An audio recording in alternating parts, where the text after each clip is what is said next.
સમાચારોમાં આગળ વધતા નવસારીની જો વાત કરીએ તો જિલ્લાના આસણા ગામમાં એક અનોખો અને ચિંતાજનક વિવાદ સામે આવતા ગ્રામજનોમાં ચર્ચાનો માહોલ સર્જાયો છે। ગામના પશુપાલક સુલેમાન પાંડોરે કેટલાક વ્યક્તિઓ પાસે હેરાનગતિ અને ધમકીના ગંભીર આક્ષેપો કર્યા છે।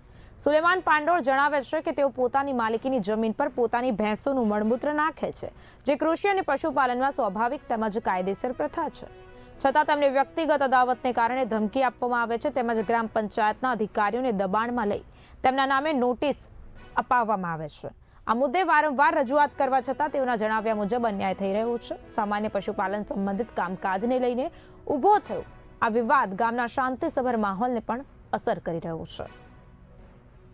અમારા બાજુમાં જે સબ્જી ખાલેક મોલના વારે ઘરે અરજી કર્યા કરે ને મારા પોતાના માલિકને એમાં ઉકળો છે ને મારા ઢોરનો જે છાણ મોટર ને જે વર્મી નાખીએ એના માટે એ લોકો કાયમ અરજી કર્યા કરે ને એ લોકો આવાસના ઘર મળેલા 12x24 એ લોકો વડીના પાછળ આવેલા છે। પંચાયતમાં બી નોટિસ મળી ને વારે ઘડી પોલીસ ચોકીમાં બી અરજી કરી લોકોએ ને વારે ઘડી અરજી કર્યા કરે કાયમ કચરો કર્યા કરે લોકો રિપોર્ટ પ્રાઇવેટ છે લોકો વારે ઘડી કાયમ મળે ટોચર કર્યા કરે લોકો કે જ્યાં ઉકળો હજી હટાવો એમ ઉકળતા આજે કઈ વર્ષોથી છે।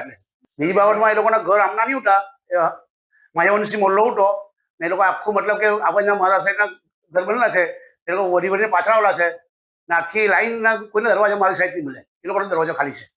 મારા ગેસ છે 3 ગાય છે એમાં મારા આખું ઘરનું ગુજરાન ચાલે મારા પરિવાર ખાતે।